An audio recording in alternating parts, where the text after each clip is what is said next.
Welcome to Unethical Podcast. At just 12, these two girls nearly took another classmate's life. Fascinating. Hayden, a fellow passenger on a Greyhound bus, basically walking the streets of Winnipeg unsupervised, and the decision is causing concern. Kids who be schizophrenic and be found not criminally responsible.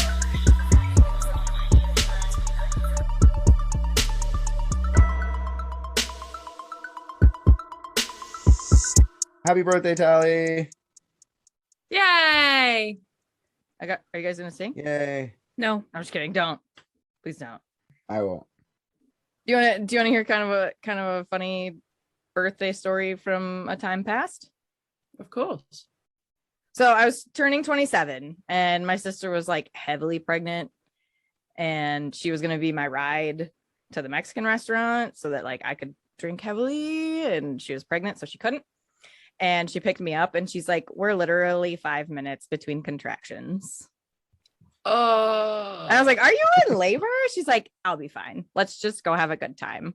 And the whole time she didn't order food. She didn't eat. She drank some water. The whole time she's just pouring sweat. Tally, you didn't just go like, fuck my birthday, you're having a baby and bring her to the hospital. You're like, no, let me finish my tacos. I don't have a contraction right now. You're going to spill something, bitch. Shush. Yeah. My birthday. You sit here until I finish my margarita tower. Yeah. Yeah. I'm one more round of the house. And like every time she had a contraction, like the whole table just stopped what they were doing. But she continued to laugh at my jokes. Oh, that's cute. She's my older sister, obviously. Otherwise, she wouldn't be that nice, right? I like how you put your sister through a Tally drunken birthday celebration instead of let her go have her baby. You're hilarious. It was her choice. It was her choice. Yeah. She picked me up and was like, by the way, we're 5 minutes in between contractions. And I'm like, awesome. You can just drop me off. She's like, no, I wouldn't miss this for the world. You know that. Like, I ain't never missed a birthday. I ain't never going to miss a birthday now, you know? It doesn't start just because I may or may not be birthing a child. Was this her second baby? This is her first. I would not have been that calm. And like every time I thought she was going to rip the freaking arm pads off of the chair, right? Because like white knuckled, I'm sure that shit hurts. I wouldn't know. And no I'm one sure in it this hurts. establishment called her an ambulance or anything. Where the fuck do you live? She was like, you know what, guys, I'm going to step outside real quick and just call the hospital and let them know I'll be there in like an hour.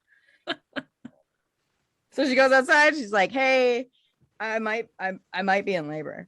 Well, you know, I'm sure when the first time you ever do this, you're like, this isn't how it feels. Right? No? Okay. No. Maybe it's just my sister. No. Labor feels like labor.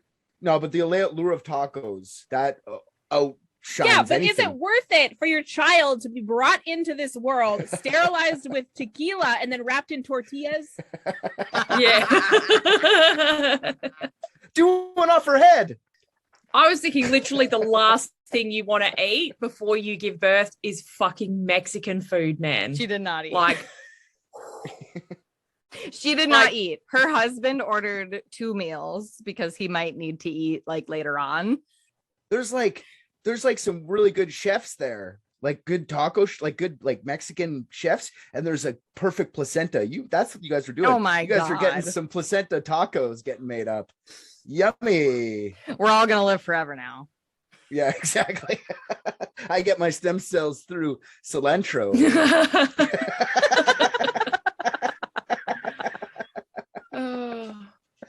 Oh my God, that is a hilarious story. it's very good for postnatal depression. So if you can get it turned into capsules or whatever, it's very good for depression. Anyway, so she goes outside, she calls the hospital, and now she's 4 minutes between contractions. So they're like, we think you should come in. Mm-hmm. She stays for the whole dinner. Wow. And from dinner goes to the hospital. She didn't drop you off at home first? You weren't like, can you drop me off? I went with my mom after that. Like, I was like, I am no longer your responsibility. You've got other important things to take care of. Okay, can I ask a girl? I got a question for girls. Why do you guys put Buddhas in bathrooms to stare at me? Because they're good luck. Do you think I want anal fissures? That's true. You have to give him food for him to give you good luck. I don't have a Buddha anywhere in my house. Thank God. There's Buddhas all over the place here. I always have to Turn them around in opposite directions. Yeah, I don't want you to stare at me. I'm trying to take a shit here, Buddha. You're supposed to represent Zen. This is not a Zen moment, brother. Stop staring at me, Swan. Yeah, exactly. I disagree. If your shits aren't Zen moments, you need to eat more fiber. They should be the best part of your day. I don't know about that. Oh, I yeah. found fapping a while ago, sister. Yeah, but afterwards you have that inherent shame. There's a mess. I'm not shameful about it. You're not shameful about anything. That's true. Richard comes out of the bedroom to like a fanfare. It's like da, da, da, da. You can tell he just jerked off because he's strutting around the house. Yeah. Good morning, everyone. Good morning, world. Oh, Richard, why are you so shiny today? I'm always this shiny. It's my moisturizer. Oh God, Tally. Oh. That was a good one, though, wasn't it? No. That was no. funny. That was so funny. No. Fuck. That's a little bit funny. It's on the funnier side of. No, okay. No. Nope. No, okay. Respectfully disagree. Oh God. Respectfully laughing internally. It's supposed to be really good for your hair, though. Ugh. I had a friend who told me, or a coworker, I should say, he told me he jerked off at work. And I'm like, why would you jerk off at work? That's disgusting. He's like, I save myself 15 minutes in the morning. Like, okay. That was his justification. He could get up later. But Okay. dudes will jerk off in traffic. Anywhere. Like, I've pulled up next to so many dudes jerking off at a traffic light, okay? Oh fuck, that's gross. That's actually kind of, I'm not going to say it's not gross because it's 100% gross, but it is Distracting interesting. and dangerous. Time saving. Yeah, it's time saving for sure. It cuts the road rage in half. Eyes rolling, Yeah. and then your whole fucking car is rolling. Wow. I think it's a combination of exhibitionism and also like that feeling in your car where you feel like you're alone, you know? Mm. Like being in your car is the best Yeah. part of leaving the house because you're in the world, but safely in your own little pod, you know? Yes. Yeah. No, I agree. I listen to my most of my podcasts is when I'm in the car. All right. Do you guys want me to get started? No. Okay. I didn't know it was a Kristy one. my God, me either. Yeah. If I puke, I'm sorry. I'm not feeling super good. That's okay. You can just block your ears when I get to the gross parts if you like. And for me, say them very slowly. Yeah, I know. I'll just send you a copy of the script so you can print it out and you can read it at your leisure. Thank you. Right, so today we're visiting Adelaide in South Australia. So you guys are coming down here again. Crikey. Bloody hell. Bloody hell. Nice. So Adelaide's actually a pretty nice place. It's a small capital city like Perth where I live, but there are almost as many churches there as there are people. Don't know why. I've never figured it out, and it's a very irrelevant and weird fact, but I pretty much couldn't find anything else that's really that good about Adelaide. So I'm trying to actually be nice. It's pretty much a poor man's Perth, and they know it. So you don't have to feel sorry for them. They know it's true. So Fucking take that, Adelaide. You Yeah. fucks. Isn't Adelaide like way more of a tourist destination than Perth, though? it is only because it's cheaper to fly there from Sydney and Melbourne than it is to come to Perth. So people tend to stop in Adelaide and not go any further. If you're from other places, it might be just lovely, but anyway. I don't know why the hate for Adelaide is so funny. It's like when your grandma's trying to be like, I don't like your career choices, but being polite about it. That's what you're doing. Like, I'm maybe you should go to university first before you decide you're going to be a comedian, Richard. And you're like, yeah, I got the Yeah. world figured out, Grandma. She Yeah. goes, okay, you have fun with that. Or being asked to drop your dreams for health insurance, you know. Yeah. Woo, America. Yeah. It's less hate and more just Adelaide exists. Anyway, I'll stop ragging on Adelaide now and we'll continue. So we begin in 1999. Major Crime Chief Paul Schramm implemented a plan to keep Adelaide's detectives and police officers busy because apparently there wasn't a lot going on in the 90s for them. So besides frosting their hair and looking after their Tamagotchis, I suppose that's what they did in the 90s, didn't they? Did you have frosted hair in the 90s, Richard? I did. Yeah, I thought I was so. right into Backstreet Boys. You should see me dance. Richard needs a TikTok. I'm joking, but like, look at me. Are you kidding? I was listening to Rancid. I was listening to like punk shit. Chief decided that cold cases should be retrieved from the vaults and re-looked at. His thoughts were that people only went missing for 3 reasons: their own choice, suicide, or foul play. Seems pretty logical. Usually suicides and voluntary disappearances resolved themselves. So the chief believed people still missing were the victims of nefarious circumstances. Yeah, but that's also a crazy assumption to make, that there's some sort of criminal activity going on, because if you are trying to change your identity because you did something horrible, let's say, and you went across, they would just assume you were some victim. They wouldn't be looking for you in a proper way. They just like discount that probability completely because usually it fixes itself. It's like, it makes me think of Dexter, you know, in the new season. Yeah. He's coming back, like no one's looking for him. I don't get it. Maybe they just thought he was dead, I guess. If Adelaide's such a shithole, isn't the most logical explanation that they just left? That's what I'm trying to not say that. Oh, I'm sorry. I'm trying to no. Adelaide's nice. It's nice. So one of these young men was named Clinton Trezise. Clinton was a pretty hard done by young guy, and he spent most of his years being shuffled around foster care. He went missing in 1994, and in August of that year, his body was discovered in a shallow grave in Lower Light, South Australia. His murder remained unsolved, and in 1997, they actually featured it on Australia's Most Wanted, but there was to no avail, unfortunately. America's Most Wanted is so iconic here in this side of the world. Like, who is the host of like Australia's Most Wanted? Was he awesome, or was he Is she hot? No, it was a guy. His name was the one that I used to watch was a guy, and his name was Stan Grant. He was actually a Aboriginal newsreader. So that's cool. I was hoping to be like Crocodile Dundee, you know, you call that a mystery. This is a mystery. No, it wasn't that cool, unfortunately. They actually did it serious. I've never watched the Most Wanted shows. Doesn't there have to be a suspect?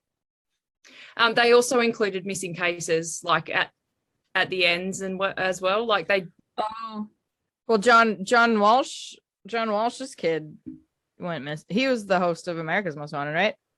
Oh yeah, that's right. Yeah, his kid went missing, and the child's head was like found, but nothing else. So there wasn't even a suspect for the host's son's murder's case at the time. That's why he started it. That is why he started. Yeah. I think he may that suspect may have been caught, but we can get into that at some other episode. So Barry Lane was reported missing by his family in 1997. Mr. Lane was 42. He was also a very well-known pedophile and sexual deviant, having had several run-ins with the police previously. He also claimed to be transgender and often went by the name Vanessa. Now, I don't have a lot of details on that, so I'm just gonna leave that alone. He was a known pedophile, and yet they're just letting him be. Yeah, he'd been in prison previously for charges. I would be Alaskan avenging all over the place. But now he was missing, so not much of a loss. But anyway, shucks. Hopefully they find his balls in a tree fucking somewhere. You know, instead of tennis shoes, it says ball sack. Yeah. So while working on these cases, detectives actually discovered a link between Clinton Trezise and Barry Lane. Clinton had reportedly been living with Barry as his sexual partner. Both the men were receiving disability pensions at the time, and it had been discovered that their checks were continuing to be cashed, even though both of the men had been reported missing. By whom? That's what we're about to find out now. Awesome. Police traced the cashing of the checks to an ATM at a petrol station just out of town. CCTV cameras were installed, and within a few days, they got lucky. The cameras happened to catch a man cashing both of these checks. And this is where we meet Mr. Robert Joe Wagner. So Robert grew up in a pretty crappy household. And at the age of 13, he began running away to go visit with his friend, Mr. Barry Lane. His parents would often go to retrieve him, but eventually they just stopped bothering and left their son to play house with this convicted pedophile. Good. Why not? He's a nice guy. Sounds nice so far. But he has got a bush bicked to the frickin' skivvies. Free babysitting's free babysitting, you know? Oh my God, Richard. Well, that's guaranteed what they thought. Like, they're dumb. Like, obviously you don't leave someone with a stranger. It's like, oh, please, I got to go to the market and get myself some kangaroo meat and fucking whatever fancy vegetables you guys eat there. I'll be right back. Do you know we call cantaloupes rock melons? Of course you do, because it's a melon that looks like a rock. Do you guys know that bats used to be called flittermice? That's an awesome name. I know. Why did we stop? Why did we call them bats? Like, what is more ominous yet super cute yet super like you just don't know other than flittermouse? It's a fucking flittermouse. I'm calling them that from now on. Love it. So police started trailing Robert, and they noticed that he was frequenting a home in Salisbury North. And this house turned out to be the home of a man named John Bunting and his wife. At the same time, detectives were also reinvestigating the disappearances of Elizabeth Hayden and Susan Allen. Links quickly formed when Hayden's husband, Mark, was interviewed, and he mentioned his neighbour, John Bunting. And Susan Allen was a little bit easier to connect, as she was John Bunting's ex-girlfriend. Mark Hayden stated his wife had left him for another man and he had no idea where she'd gone. And I think this seems pretty unlikely because she was the mother of 8 children and she was incredibly devoted to all of her kids. So I'm unsure why she would just up and leave. But Yeah, sounds like she had 8 children. yeah. So If I had 8 kids, I'd have 7 and be in jail. So Who's oh my God, I'm sorry. I'm not following at all. Not even a little bit. yeah, that's okay. There's lots of people. Okay, so there's this 13-year-old kid who's getting diddled by a pedophile that was found in the ground, already dead. And now the same kid that's getting molested is hanging out with John Bunting. No. Fuck. So John, so Clinton Trezise and Barry Allen are the first 2 missing people, and their checks were getting cashed by a man named Robert Wagner who lived next door to John Bunting. So they don't know what's happened to him yet. They're reinvestigating his case, and Susan Allen and Elizabeth Hayden are also missing. Which one's the pedophile? The pedophile is Barry Allen. So where does the little kid come into this? Which little The kid? 13-year-old that's getting diddled. How did he come into this? I'm so confused. That is the man, Robert Wagner, that was cashing Barry Allen's check after he went missing. He was the 13-year-old? He was 13 when he first started living with Barry. Okay. Yeah. I have clarity now. Whew. Okay. How old is he now? He's around 19, 20. Okay, cool. And he was cashing the pedophile's checks. Yes, he was cashing the checks of both Barry and Clinton Trezise. And the other guy. Yeah. He'd been hanging out there for years. Yeah, they all lived together. So Barry and Clinton were together, and then Robert would go and hang out there when he was 13. And then Clinton and Barry disappeared, and then Robert was collecting his money. Sorry. And that's okay. No, it's totally fine. I'd rather explain it all. And then because it's really messy. There are lots of people. Can you draw me a mind map? Just like names Yeah. of arrows, of how they're all I will. connected to each other. And the map you have to draw it in is what's it? Minecraft. Minecraft. A Minecraft. It has to be a map. Minecraft map. There's something. Okay, I'm following. I'm following. Okay, cool. So the police started following Robert, the man that was cashing the checks, because they caught him on the camera, and they found him going around to John Bunting's house and hanging out there with John. So he was friends with John. Okay. Then we have Elizabeth Hayden and Susan Allen, two missing women. They were linked with John Bunting as well, because Susan Allen was John Bunting's ex-girlfriend, and the lady with the 8 children, Elizabeth Hayden, she was John Bunting's neighbour. So during the review of the case, it was found that neighbours had witnessed John Bunting and Wagner, who is Robert Wagner, the check cashing man, loading black garbage bags into the back of Elizabeth's Land Cruiser. Oh, that's sus. Yeah, and then that vehicle was no longer seen again around the property. They burned it. So just to recap, we have 4 missing people: Susan Allen, Clinton Trezise, Barry Lane, and Elizabeth Hayden. And they were all linked in some way to John Bunting, Robert Wagner, and Mark Hayden. And by the end of February 1999, another missing person, Ray Davis, a mentally handicapped man that was living in a caravan on Susan Allen's property, was also added to the list. That's so sad. Don't fuck with vulnerable people, man. Don't fuck with people in general, but when you got to stoop so low to take on someone who has a lower intellectual stability than you do, you are a fuck of a fucking human for sure. Yeah. Well, as the case goes on, we learn that most of the people that are involved in this are actually from low socioeconomic areas and have rather low IQs and not a lot of prospects, and everyone in this story was on some form of government payment, disability payments, those types of things. So they find it an even playing field, quote unquote. Look, I'll be honest with you, man.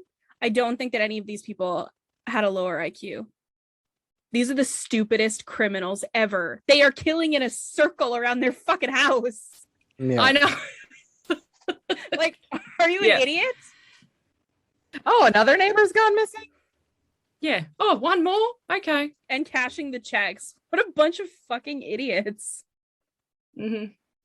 And you watch like anyways, you probably notice the fucking CCTVs get put up and you still do it. Like, those are new. You know, you probably watched it get put up, you know. Yeah. Anyway, All of a sudden there's cameras. he's just like this in the camera when he's taking the money out. Like, No, you ermine trout it. You walk up to the camera like this and spray paint. Nah, buddy's Yeah. stopping to check his hair and like the monitor. It's like, yeah, you got cameras. Nice. Holy shit, I have a unibrow. I don't care if it's 2021, man. Security cameras cannot detect a unibrow. They can't even detect a fucking face. Why are security cameras still so shitty? This makes no sense to me. Oh, they're so bad. Makes me laugh when the cops post the picture on the internet and they're like, can you help us identify this person? And you're just like, yeah, because I know hundreds of people that just look like a big blob of nothing. I'm about Like- 70% sure that is a person. Yeah. It could be a panda, though. I don't know because the outer frame is just too blurry. Look, that's either my neighbor or a cardboard cutout of Aragorn from Lord of the Rings. I'm not sure which. Yeah. Oh. All right, so I'll tell you a little bit about these men that seem to be involved in all these missing cases. So our first man is John Bunting. He was born on the 4th of September 1966 in Inala, Queensland. Growing up, John exhibited a lot of the telltale serial killer tendencies: bullying and assaulting kids at school, burning and ripping wings and legs from insects, as well as torturing small animals. He alleged that at the age of 8, he was molested and beaten by an older brother of a friend, which incited his vitriol for pedophiles and homosexuals. I have a question. Mhm. Aren't the small animals in Australia far more likely to kill you? That's like the equivalent of an American serial killer starting out with lions. Yeah. Yeah, pretty much. Yeah, in his house, John had what he called his rock spider wall. Now, in Australian prisons, anyone that has anything to do with child abusing is known as a rock spider. So John liked to keep track of this information on people he believed were pedophiles and homosexual. A lot of the time he was completely wrong in his suspicions, but he didn't let a little thing like the truth get in the way of his obsession. And like the two go hand in hand, right? What a bitch. Yeah, the only thing worse than a fucking pedophile is a gay one. Yeah. I bet you it was hard for him to pick. Like on Mondays, it would have been the pedophiles, whereas this Tuesdays would have been the gays. But I don't know. Maybe this Yep. Tuesday it's the pedos. Like what? But it's all presumptuous. Yeah. So Well, he loved to pick one at random and call them and then release a tirade of abuse and threats down the line on the phone. So I would That is laugh so probably- much. If someone called Yeah. me, was like, "You're a fag," I'd be like, "What?" And then I talk to them for a while. This is what you're doing? You call people and tell them this? I am a flamer. Like you should see how many dicks I suck. I put them all in my mouth. Don't isolate that. God damn it. you want to know how many hot dogs I can fit in my mouth? Yeah, that'd be awesome to get that call though. That'd be funny to me. Be like, yeah, get him more wound up than ever. Then Robert Wagner, he was born in November 1971 in Parramatta, New South Wales. And I mentioned a little bit about his past before. He was the 13-year-old that was left at Barry Allen's. He met Bunting in 1991 and he helped to instill his hatred of pedophiles and homosexuals by taunting him about his relationship with Barry. So it wasn't very nice. And then we have Mark Hayden. He was the husband of Elizabeth Hayden, one of our missing women. Both him and Elizabeth had 8 kids and they raised them on joint disability pensions. And they were John Bunting's neighbours. So the surveillance on Bunting, Wagner and Hayden ramped up.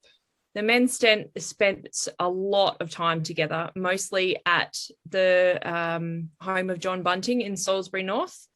They also took lots of road trips out of Adelaide, and this led police to a rundown property in Snowtown, a tiny rural town about 140 k's, about 87 miles from Adelaide. Thank you. Just for you, darling. In 2016, the population of Snowtown was a mere 467 people. And in 1999, it was around 600. And it kind of makes me wonder how a group of men could go relatively unnoticed coming in and out of a town that tiny and never staying longer than a day. So the house had been rented by John, and spread out over the property were several broken down, rusted out cars. One of these happened to be Elizabeth Hayden's missing Toyota Land Cruiser. And this was 6 months after her disappearance had been reported to police.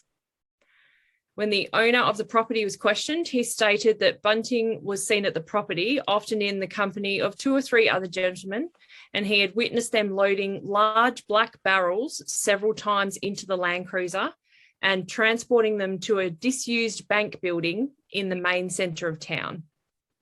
So that's not weird. So not obvious. And nobody thought to mention this before?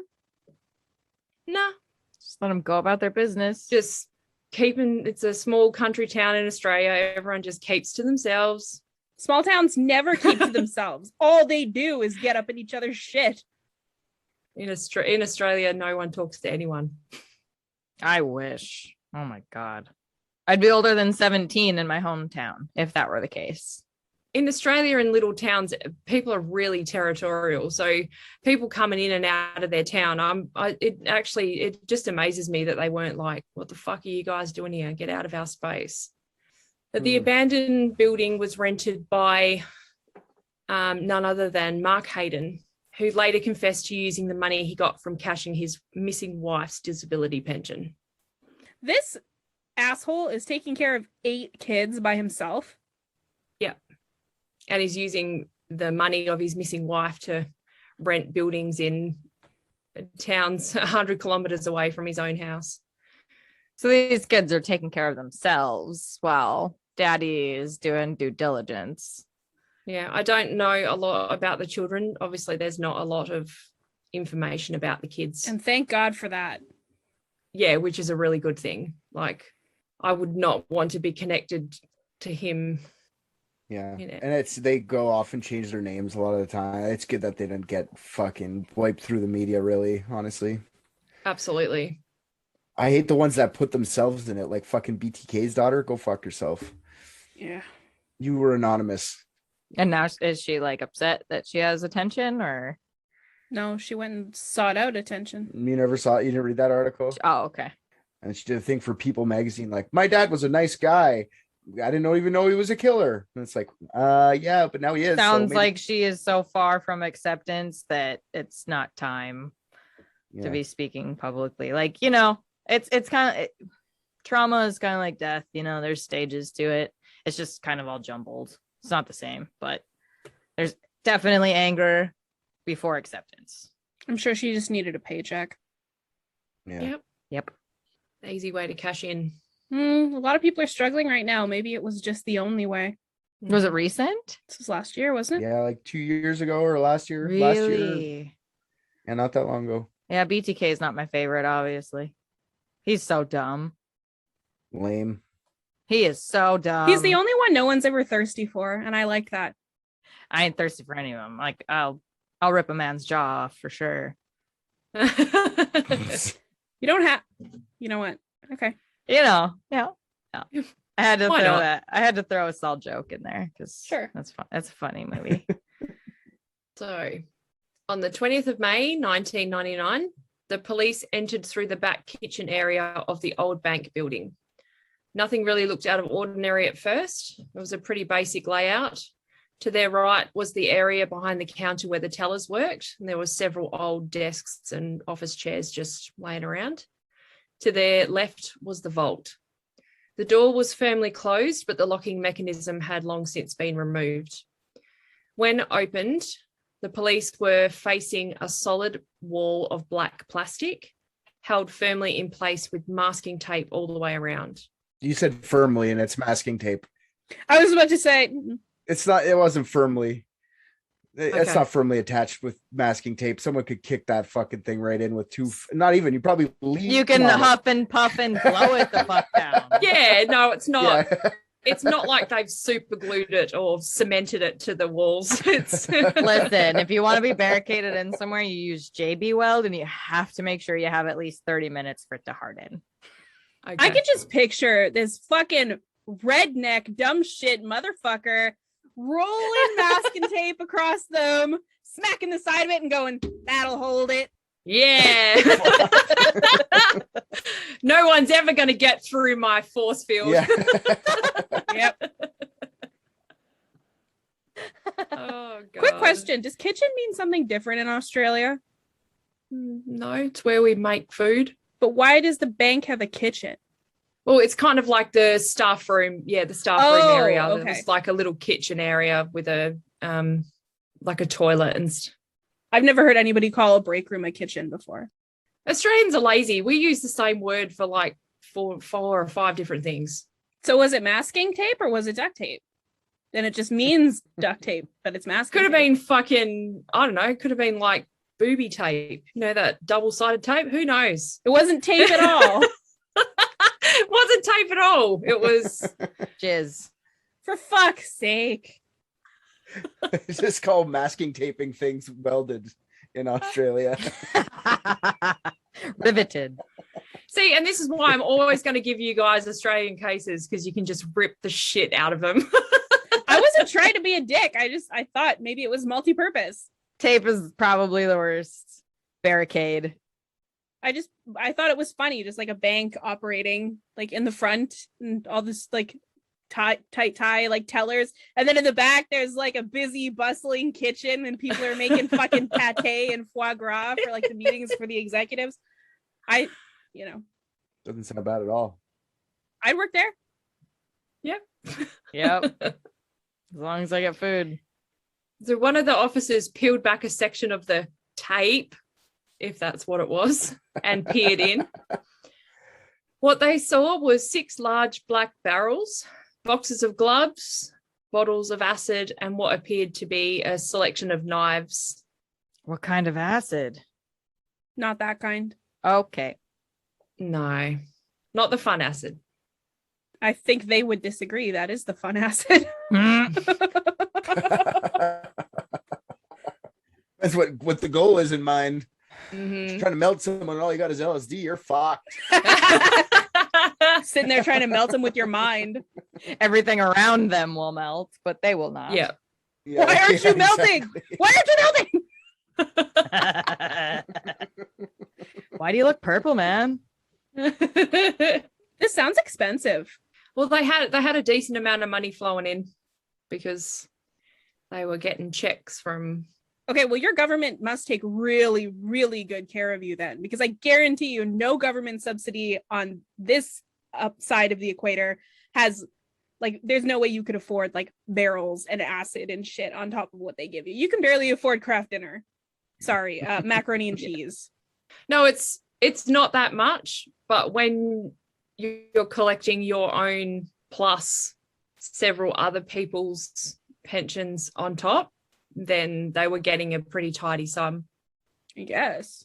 It's just one barrel. Like, how many barrels of acid did they have? No, there was 6 barrels. Still, like, I bet you, okay, because I buy acid at work, and hydrochloric acid isn't that expensive. Like, you could get a vat of it. Like, I have to look how much a barrel is. I don't know offhand, but I'm going to say probably in the ballpark like $300. Well, there you go. Well, they just had bottles of acid. They didn't actually have big barrels of it. They just had the 6 barrels and then bottles. Yeah, which means you're going to be paying a lot more because you're not buying it in bulk. Oh, they just had empty barrels. I don't think they were empty. I'm about to get to that.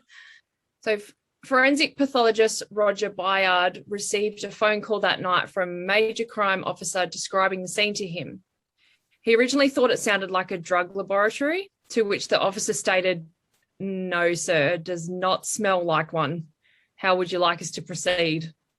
So Dr. Bayard told the officer to open one of the barrels and phone him back with their discovery. So the officers entered the vault and headed for the closest barrel. The lid was unscrewed and there was the first grisly discovery. It appeared to be a mummified foot surrounded by dirty clothing, which was taking up about 3/4 of the barrel. The officers proceeded on to the next barrel and found similar contents in each one. Becoming more and more concerned, the detectives soon realised that they didn't just have bodies on their hands, they had pieces of people spread out through 6 different barrels. So this made it impossible to decipher just how many victims there were. Who wants to play puzzle? Yeah. They just pour them all on the ground, and all the CSI guys get all together. Whoever gets one together first wins the prize. Seriously, though, I bet that is a good day for them. I bet they get jacked on that shit when they're like, "We got pieces." Oh, for sure. And all the medical examiners are like, "Fuck you." They would never admit that on public like this, but guaranteed that that's like, I put one together first. Fuck. And they have like bets and shit. Like, God damn it, who's got my foot? yeah. Who has jurisdiction in Snowtown? 150 k's out of Adelaide, so probably still the Adelaide police because it was a really small town. Hmm. The barrels were taken one by one to the mortuary where they were decanted of the fluid. Then technicians physically removed the body parts and started working on their grotesque jigsaw puzzle. So they just put the body parts in bowls and just let them air out. They probably laid them all out on like different tables because they're in like a mortuary. So they probably laid them all out on different slabs and then moved them around. I'd be like, listen, we got homeless kitchens. Let's just kill two birds with one stone. What?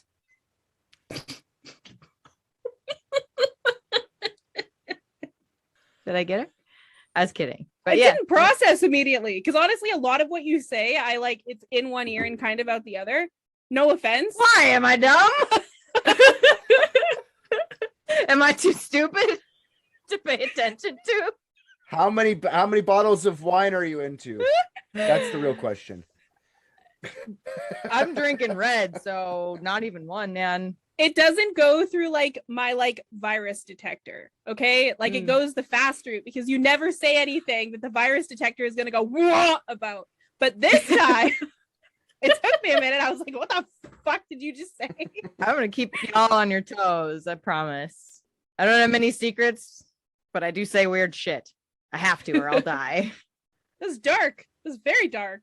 Feeding homeless people fucking mummified feet straight from acid. Jesus. It might be fun. We never clarified what kind of acid. Hydrochloric? No. Lysa, you know, the LSD kind. That'd be fun. I don't know what that stands for. That's probably terrible as a person who has once Partakes. has once or twice partaken in the use of illicit drugs. So yeah, they did use acid to try and dissolve the bodies. But like hydrochloric, the bad kind, right? Yeah, I'm assuming so.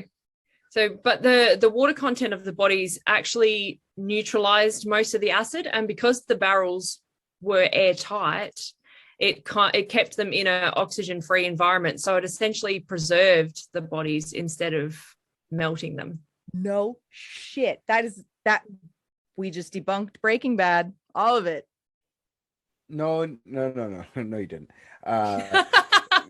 No, you did not. They're using completely different acid in Breaking Bad, and if you can dilute hydrochloric acid enough, it's just as strong as vinegar. So it depends how much they were I would have to pour in, fill it right to the rim, wait till it sizzles it down a bit, and then fill it up again for it to continue going. Because after a while, yes, depends how much dilution was happening. Spoiler alert.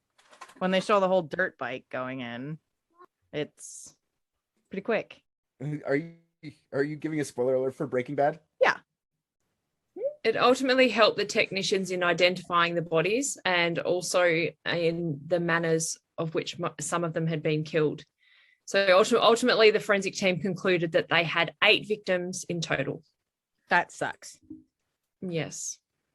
The following day, 21st of May, 1999, the police arrested Bunting, Wagner, and Hayden at Bunting's home after receiving an anonymous phone call directing them to the exact address, stating that they would find a body there. Ground penetrating radar found soil disturbance underneath a water tank in the backyard. The area was excavated and several garbage bags were uncovered, and inside were the remains of Susan Allen. Several other sites in the yard were dug up and the remains of Ray Davis were found. That's the man that was living in the... And they're using sonic radar? Is that what you said? Ground penetrating radar. Okay. So not only the 8 victims in the barrels, we also now have 2 people buried in John Bunting's backyard. Plus the 2 they already found, right? Or just one they already found. One was just missing. Yeah, Clinton Trezise. Yeah. So it's not confirmed, but some believe this call was made by James Vlasakis. Vlasakis is actually the stepson of Bunting, who was married to his mother, Elizabeth Harvey. They got married when James was 14. While living together, John shared a lot of his hatred for pedophiles and homosexuals with James. And Vlasakis later confessed to Bunting that his older brother had molested him as a teenager. Jamie was also arrested, but unlike the other men, he voluntarily spoke to the police and he sang like a little birdie. I'm getting like these weird thoughts about it's annoying me about my cousin molested me or my grandpa molested me, so that's why I'm so fucked up. Oh, I got molested. So like, come on, man. Lots of people get molested, and I know it sucks to get molested, but people aren't going out killing people. I hate when it's used as an excuse. You're a piece of shit. Absolutely. Don't use it as an excuse. Yeah, and wasn't it kind of called out that like a lot of people have been like molested just at a younger age, or they can't really recall that that's what it actually was? You know, like it takes time to process what has happened to you. Yeah. Resilience varies so much person to person. People handle things so much differently. Some people are like, yep, that happened, no big deal. Some people go crazy and kill people. On the other end of the spectrum, some people go crazy and kill themselves or shut down or get really addicted to drugs or, you know, self-medication of some kind. There's so many different ways people handle it. I think like the murderers, it's like anger resilience, like rage resilience, like a refusal to even try to cope. I don't know. It's like trying to get some feeling of power back or something. Yeah. But I'm talking more like I get that, and you're gonna act out in whatever way you act out, if you even act out at all. Like I get that part, but if you're going and being like afterwards saying like, yeah, I killed that guy, but I was touched as a kid, it's not an excuse. It's annoying. If you find out later after you killed, you're like, I don't know why I was being like so, but then you start talking to like a psychiatrist and they go like, what happened to your youth? And then you find out like, oh yeah, I was molested or I was beaten or whatever, and then maybe that's like directing your behavior. That's a little bit different. It's just when they start, I don't know, even after they find out that's the thing, they go, it's because I was molested, now I know I'm working on myself. It's not because you're molested. Everyone knows not killing people's bad. It doesn't matter if you're molested or not. You know you shouldn't be doing that. So if you're doing it, I don't know. It's just, anyways, it annoys me. You hear that a lot. Like I wish the triad didn't exist sometimes. I wish like a lot of this stuff didn't exist. Yeah, I feel like the sole purpose of killing is always going to be personal. You know what I mean? Like it's always a personal freaking reason. Either I want money, I want sex, or I want to overpower you. Well, they targeted pedophiles or people they thought were pedophiles specifically, or homosexuals, because apparently they go hand in hand to these fucking bigots. Well, yeah, they were taught some sort of bigotry as when they were young, and that sucks. But if this is like what's it called? What is it? An Avenger. Like if that's what this is to them, like they think that they're an Avenger. It's very different. He definitely thinks he's some kind of vigilante. Yeah, well, this isn't a guy who goes around like raping and killing women and then saying, oh, well, I was molested as a kid. This is a guy who's like, I was molested and so I kill pedophiles. Yeah. And homosexuals, because apparently they go hand in hand. Yeah, that's a different mindset. I wasn't thinking of it that way. In a 2,000-page statement, Vlasakis recounted a tale of horror and manipulation spanning over 8 years, starting with Bunting's very first victim in 1992, which was Clinton Trezise. He was beaten by Bunting and had his head caved in with a hammer. This was because of the relationship he had with Barry Lane. I'm going to go through a few of the victims now, and there's a fair bit of description about how some of these people were murdered, and some of it's pretty gross. Quick question. Yes, my love. Clinton lived with Barry. Yes. And the 13-year-old Robert would go over to Barry's house to be molested by him. Well, Clinton was a pedophile too. Like, I do not believe that he was just living with a pedophile and had no idea. He was absolutely a pedophile too. Absolutely agree. So I'm on board so far with these two. Mm-hmm. Cave more heads in with hammers, boys. Yeah. Well, next was Ray Davies. He was 26 at the time. Susan Allen would get Bunting to help her collect his rent if he didn't pay with money. She would get Bunting to come around and rough him up a little bit, but she would also accept sexual favors from Ray as payment. Okay, I was like, you worded that kind of weird. What do you mean pay with money? So yeah, sometimes she wanted the money, so she would get Bunting to come over and rough him up a little bit for the cash. But if she was, in the mood, she'd take sex instead. I would take Takis. Them chips are good. Not sponsored. But hey, Takis, sponsor us. I would take money and buy Takis with them, Oh, with the money right. that I get. Right. You know what? I'm drinking red wine. It's a change. Okay. Okay. She expressed to John that she believed Ray was a child molester. So in December of 1995, Bunting, along with Wagner, broke into the man's trailer and proceeded to absolutely torture the crap out of him. Wagner smashed his genitals so many times with a baseball bat that they were pretty much reduced to mush. Crikey. As someone who's given themselves 5 lights out concussions, that's insane. Yeah, that's pretty gross. My brain might be close to mush, but I know my skull had something to do with it not being completely. So, wow, that's a lot of force. I don't like that. There isn't any protection down there from a baseball bat. I bet not. Mm-hmm. No. Even the lightest of taps can hurt you. Oh, I know. So yeah, takes a while for you to recover from. Yeah. They then moved his caravan, cleaned it and painted it, and then they sold it for a nice little sum, and they shared the profits with Susan Allen. Vlasakis stated that his mother also helped Bunting murder Ray and bury his body in their yard. I'm confused again. Okay, so this landlady, Susan, would take sex for rent from this guy, Ray, this developmentally disabled guy, you said. Yep. But she said that he was a pedophile. Yeah, I think she might have got sick of him. I think he probably just couldn't get it up one night and she was offended. Probably. And Yeah. because she knows Bunting is like absolutely insane and hates. Yeah, but still, any money that you get, she probably gets a lot more with him dead, though. Yeah, because then she would just go on collecting his check. It's kind of smart. But not for her, unfortunately, because she was the next one to be dead. Should have done it herself. She was the other body that was found in the yard. Bunting claimed that she died of a heart attack, and then he continued to collect her Social Security money as well as Ray's.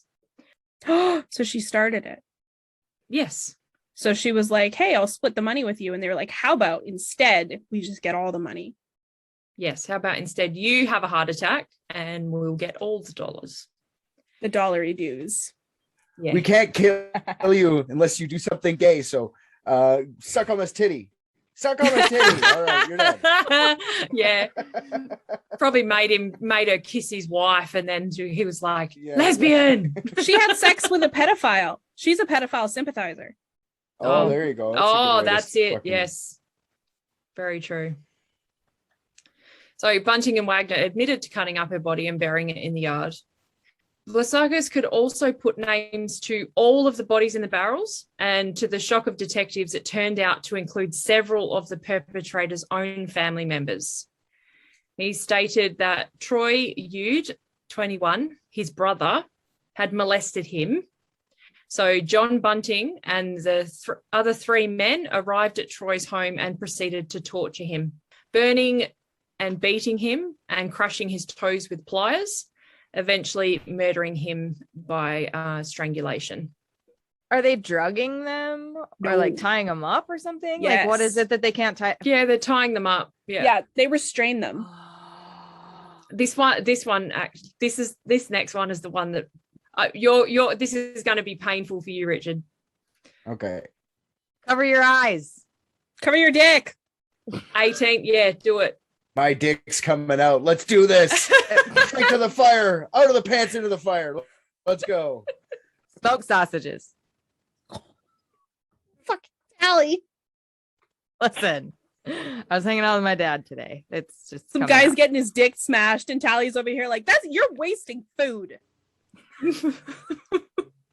It's my birthday. You can make a taco out of that. I said smoked sausage. Smoked sausage taco. Get it? Oh.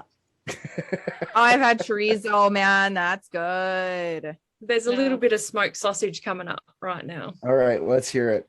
So Fred Brooks went missing in September of 1998. His mother had been in a relationship with Bunting, and he believed that Fred was also a pedophile. Fred's murder was one of the more horrific ones. He was tortured for hours by Bunting, being beaten and burned.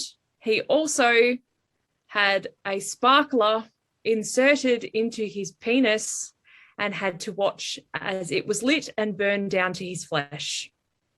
Oh, they should have lit it and then put it in. Well, that's sounding. That's like flaming sounding. I think he was having a good time. I think they're A sparkler is so tiny. Stick a whole ass firework in there if you mean it. I've Yeah. held sparklers in my mouth, man. Like they don't hurt at all. Imagine you've got a firework. The pokey part that goes in the ground is in your dick, okay? And they light it. Imagine. happy birthday. to- Happy birthday. They run to the safe 20 feet away or whatever. They watch from a distance as this thing blows your dick into space. Oh God. I bet it my gets God. pretty hot too before that. Oh, shit. Yeah. Oh, that's Poor funny. Fred. Poor Fred. Yeah, poor guy. And was he actually a child molester, this guy, or they just thought he was? No, not at all. He was no. Oh God, Poor I'm Fred. crying. That was funny. You were like, this is gonna be the grossest one, and it ended with you laughing to tears. Yeah, So perfect. Yeah. Welcome to Unethical Podcast. He didn't actually get a firework in his dick. It was a tiny little sparkler. Yeah. Ain't nothing. I've had those in my teeth. Get over yourself, Fred. It was just They're not gonna hurt you, man. I'm sorry. Sure. You've had a sparkler in your dick, but have you ever been in labor at a Mexican restaurant? I think not. She did all right. She's fine. All right. And then we've got a few more. Michael Gardner was murdered by Bunting because he found his homosexuality offensive. Gavin Porter was killed because being a drug addict made him a waste of space.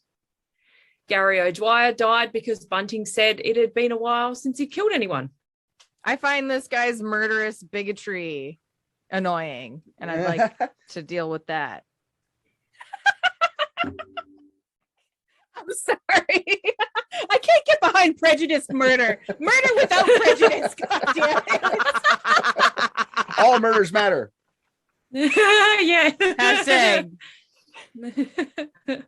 Yeah, no, I just like there's a point when you just want to kill it. You know what I mean? Like I'm just that guy's too gay for me. There's too many drugs involved in this one. That guy, I've heard around town that he molested people, so I gotta kill him. I have a code, you know. Yes. It's not Vukovic. Vukovic was different. He just beat them the living fuck out of them. If he would have killed him, it would have been a little different. It might have escalated more, and he'd probably be on death row, I guess. You know what I mean? But No. I don't think he thought that guy was a pedophile. The son or whatever, Frank. I think he was just tired of him cock blocking him and was trying to bang his mom. Probably. yeah. So okay. So anyways, you got more? Yeah, just a little bit. deaths? Ooh, more deaths. Yeah. So next was our lovely old friend Barry Lane, the original pedophile. He was murdered because he was a pedophile, but this was only after Bunting used him for information on other pedophiles so he could put them up on his rock spider wall.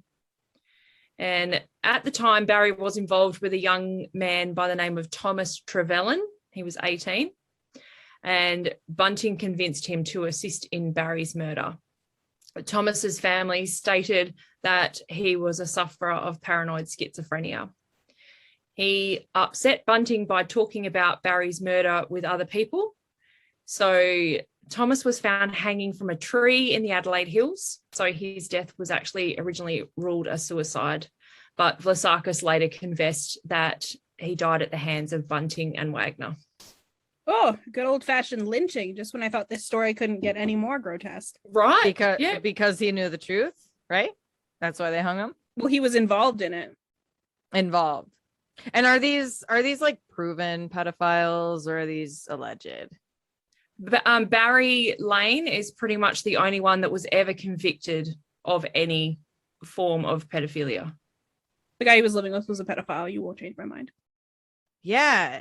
So just leave it up to us to, play God and put this in our hands. Yeah, we're the right people to do it. Okay. Mm-hmm. Like, you think they're just being like, yeah, our buddy hung himself, but that was actually us. Just to get another one to be more notorious. The kid said that they killed him, right? It wasn't them who were like, throw that one on there. Yeah, I killed him too. Yeah, they put it down to suicide at first, but then later when he was doing his confession, he said that Bunting and Wagner had actually hung him. It sounds more like a suicide to me than a lynching, just because if you're talking that much about the murder that you helped commit, it's like you're guilty and you want someone to like affirm that what you did was okay. Yeah. Or that what you did was wrong. Well, maybe that is what people did affirm. Yeah. And that's why he hung himself, would be my assumption. And this just seems way too different from what they usually do. And that's what I was going to say. It doesn't follow pattern at all. So it's just like, we're going to lynch a guy now. Like we were accidentally preserving those guys, but yeah, let them rot. Yeah. So we come to the final victim. David Johnson, age 22, was James Vlasakis' stepbrother. He was lured to the empty bank building by James under the illusion that they were going to buy some computer equipment. Bunting and Wagner were already laying in wait. David was strangled and handcuffed. He was then forced to read a script that they recorded. In this script, he confessed to all the murders that had been committed, and then he was forced to tell them his financial information. Now, this was a normal occurrence for them. They liked to get people's PIN numbers and their bank cards. So Bunting sent Wagner to the ATM, where they failed to retrieve any money. And when they returned to the vault, David was dead. To make things even worse, Wagner was really pissed off that he hadn't had any time to play around with David. So he decided to have a little bit more fun. As they were dismembering the body, he cut off some pieces of flesh, fried them up, and the three men ate them together. That sounds like bullshit. Including his own brother. Sounds like bullshit. I don't think they did that. Yeah. What parts? I don't know what pieces. Yeah, was it like an ass cheek? Who knows? Little bit of bat wing, But maybe they did. That's the thing with that one, because they're so fucking stupid and they're escalating and they're all together. Like, this is a weird one for that. Like, sorry, egging each other on. I really don't think they ate him. He's one of the ones that they knew for sure because his stepkid told him that he'd from what I understand from when I read the case, and you can cut this out or whatever, I'll cut this out, is that he didn't molest him. He raped him violently. Yeah. From what I understand. Yeah. There is no way that this group of Avengers would eat pedophile meat. It'd be like eating a zombie in the zombie apocalypse. Yeah. I don't think they're Avengers, though. They've convinced themselves that they're noble. They absolutely have. No, if they were Avengers, they wouldn't be taking everyone's banking information. This is all for monetary gain. It has nothing to do with their morals or anything like that. But they're putting that money back into the hunt. Not much. Yeah, it's just that's the part that gets them hard. Like, of course they're gonna put the money back in the hunt. They want to get hard again. Like, look, we don't have to use any of our own resources. I don't see any reason to stick to pedophiles then. Why would you bother? Why would you get a list of pedophiles from a known pedophile? It just seems unnecessary. It's not a list of pedophiles. It's a list of people they want to call pedophiles so they can justify what they're doing, because it's not actually all pedophiles. It's just they're figuring out, like, they're giving themselves a good reason. This person is a pedophile, so now I can take his money. But it's not real. They're not doing any research at all. They just heard some guy go like, he's a pedophile. If they're justifying it in the first place, they believe they're Avengers. They wouldn't bother justifying it. Serial killers don't. Psychopaths don't. They're not justifying it in a moral standpoint. They're justifying being a able to take this person's money and it being okay. It's not about like killing the pedophile. It's I can steal this guy's money because he's a pedophile. So you think that they have no problem with murder, but they have an issue with fraud? No, they don't have an issue with either of them. They just have an issue. They have more of an issue with murder than fraud. They don't want to murder like grandma down the street and take her old age pension. They want to murder people that deserve to be murdered so we can get more rich. Which makes them Avengers because they're taking out victims that deserve it. They would probably go after grandma when they run out of pedophiles. Oh, there's no running. They would just find they would just find more reasons and other. Well, they would just call the grandma pedophile. That's my point. They're just Yeah, calling exactly. anyone a pedophile so they can kill them. She's putting arsenic in her chocolate chip cookies. Kill her. They're like Oprah, and their murder victims are like Oprah's crowd members. You're a pedophile. You're a pedophile. You're a pedophile. You're a pedophile. And then kills all of them. Yeah. This just they seem like selfish bastards. Yeah, this is crazy because there's so many like a bunch of guys together doing this. This is what's crazy to me about this whole story is it's a pack of them. It's a pack of murderers. It's a lynch mob. Yeah. Yep. Laughs but very serious. You know, teaming up and like cutting up bodies and So we're getting up to the trial and stuff now. So, but I did find a couple of weird and creepy details as I was researching about John Bunting. He loved to go and check on the bodies. So he'd often report back to Wagner that they were rotting nicely in the barrels, which is really weird. And he also enjoyed having a soundtrack to his murders. His most favorite being the 1994 hit album Throwing Copper by Live. Nope. That's an album? What's his favorite song? lightning crashes in a Will Golden Barrel. Is that song where they're playing that song, Lightning Crashes? A new mother cry. Yeah, it was an awesome album. Like Yeah. I was obsessed with it when it came out, but I don't really get like chopping up bodies vibes from it. No, hell no. You get so much empathy vibes from that song. And I can kind It's- of picturing him dancing around to that song like Reservoir Dogs kind of thing. Yeah, lightning crashes and zombie. Yeah. Those two songs like really resonate with me just because like they kind of sound like the same thing. Like put yourself in these shoes Mhm. and then decide, but don't come at them with some prejudice bullshit. Yeah, I found it a really weird album to choose. Yeah, very counterintuitive. Yeah, he had copies of it everywhere. Like he had cassettes of it in his car. He had like 4 copies of it in his house. Like he was obsessed with it. Listen, So- my philosophical ass husband listens to that type of music too, and there ain't no way. Like he's like, no, there's problems in this world that we'll never solve, you know. So these are the songs that resonate very loudly in our house. Anyway, Love it. All right. So the trial of Bunting and Wagner began in January of 2003, lasting almost 12 months, one of the longest in South Australian history. I know it doesn't sound very long, but in Australia, we tend to not have a lot of things like this happen. So a 12-month trial is massive for us. In December of 2003, John was convicted of 11 counts of murder. Justice Brian Ross Martin was convinced that Bunting was the ringleader and easily manipulated the other men into aiding his desires and delusions. During the trial, Bunting never once showed any remorse or thought towards the victims' families, and he was sentenced to 11 consecutive life terms with no eligibility for parole. good on you. That's crazy. This 11 people with 3 people is bonkers. Like, is there like a term for that? Are they serial pack hunters? Like, what is going on here? Are they all just serial killers? Is that what we call them now? I guess so. It's so weird. It's But- such an interesting one. I've never heard of people hunting in packs unless you're in the army. So Robert Wagner was found guilty of 10 murders, even though he only confessed to 3 of them. He received 10 consecutive life sentences with no parole. At his sentencing, he stated, quote, "Pedophiles were doing terrible things to children. The authorities didn't do anything about it. I decided to take action. I took that action. Thank you. Thank you. Thank you. Thank you. He was like, thank you. Like bowing. I'll be working all Yeah, I night. was gonna say, was he expecting a "you're welcome" in response? Like, Applause. Just applause. Yeah.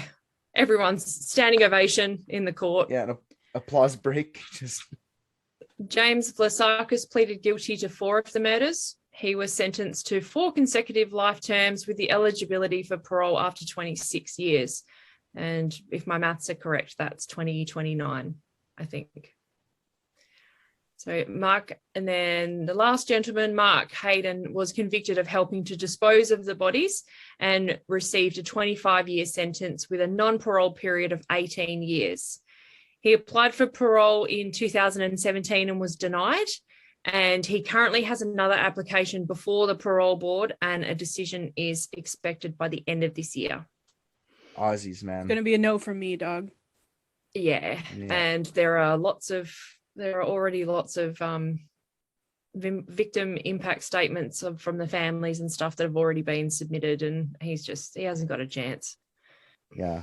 Have to go through the rigmarole, I suppose. Is it like in Australia, is it like life with the possibility of parole, meaning like, or was it case where you said like 26 years, like after that 26 years or whatever, they just get out? Or is it like 26 years if you're paroled kind of deal? No, so he'd have to do his 25-year sentence, and the non-parole period was 18. So he has to do 18 years and then he can be eligible for parole. But then after 25, they can still get out. Yes. I find that so crazy. Like if it's life in prison, like just call it life and let them stay. Like you just killed 11 people. Like it's one thing to kill a person in like a fit of rage or something, you know, that oops, I was at a bar fight or something, or I planned on beating the fuck out of him because he's fucking my wife. I get it. Stuff like that makes more sense. But when you're doing 11 people, just throw away the key. You know, it's done. How many people was he found guilty of? Well, Mark Hayden, he wasn't convicted of any murders, but he was complicit and helped dispose of the bodies. Like he helped transport the bodies in the barrels. He knew about all the murders. Oh, so that's the maximum the justice system could have possibly done is 25 years, because that's a life sentence. That sucks. Yeah. Yeah, and the other thing is like can't you charge them extra things for like cutting them into bits, putting them in barrels, you know what I mean? Just to find a way to like add more so they're there forever. Fuck. No, because they don't want him to appeal it. Yeah, they just want to get him into prison, and I don't think he's ever going to get out. I think at the end of the 25 years, they can revoke his parole. So, yeah. But why would more than 250 suppression orders in this case to prevent any publication of the details. But in 2011, most of the orders were lifted after a request was made by producers of the film Snowtown. So this movie was made focusing on Jamie Vlasakis's relationship with John Bunting and the unfolding of all the murders. I've only watched little bits of it. It's annoying. I find it really difficult watching Australian movies. I watched the whole thing a long time ago. Even though I couldn't stomach it, but then I was like, don't be a bitch. And then I stomached the whole thing and wish I hadn't. Yeah. It's a terrifying movie. They combined all the victims, but they made John like super fucked up. Like they had him like cutting up kangaroos and and then he was actually played by someone that was a lot more handsome than John. Such a baby face, which really helped with the like nefariousness of him, is that he's like, he seems like this really normal dude until all of a sudden there's this scene where he shoots his dog in the face and he's like the cutest guy. And you're like, what the fuck? If you guys could pick a actor or actress who to like play you in your life movie, who would it be? Rebel goddamn Wilson. Oh, yay. Oh shit, yeah, she's cool. Love her. She's awesome. Someone super hot. I get Nicole Kidman vibes from you.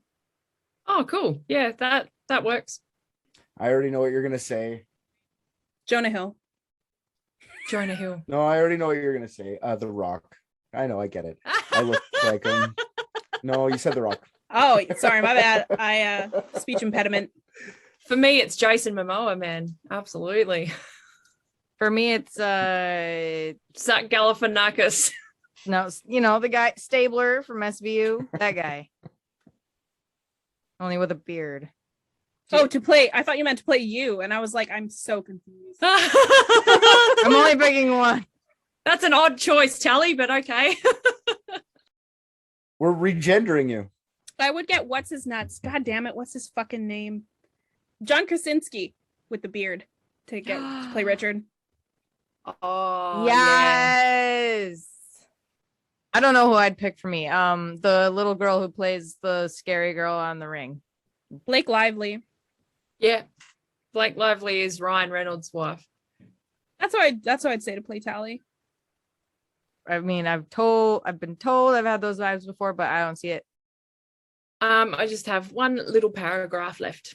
The notoriety of the case led to a short-term tourist boost for Snowtown, but ultimately resulted in the town being forever stigmatized as the town with the bodies in the barrels. They still receive a steady stream of visitors each year who love to pose outside the bank for a good photo op. The house where John Bunting lived in Salisbury North was demolished, and now an old age home sits in its place.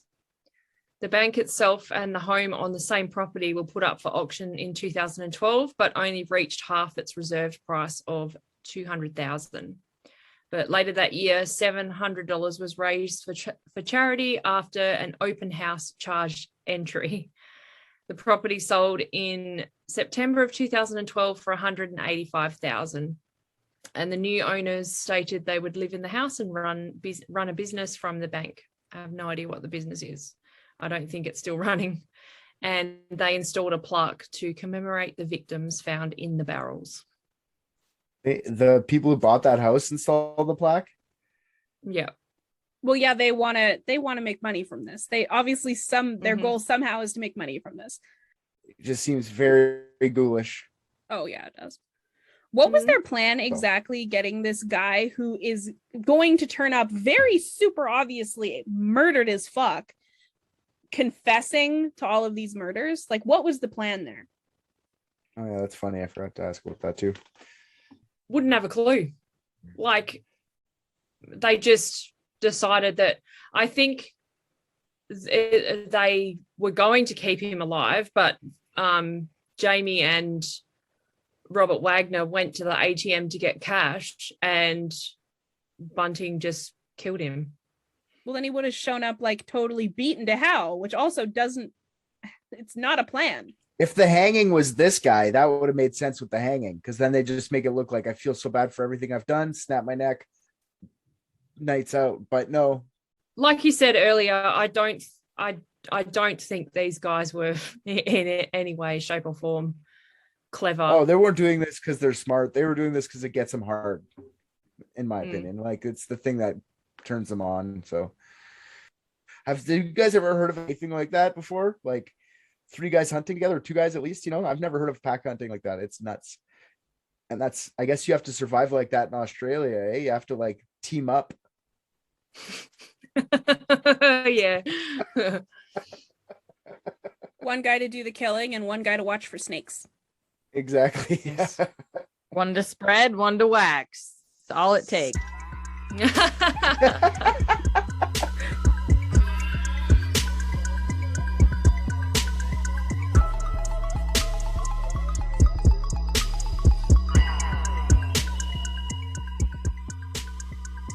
Hey guys, thanks so much for listening.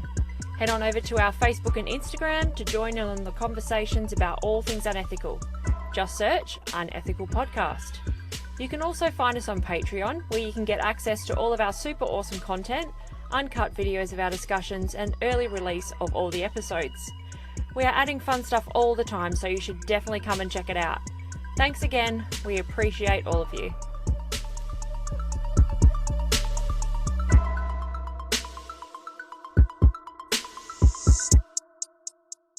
I am a flamer. Like, you should see how many dicks I suck. I put them all in my mouth.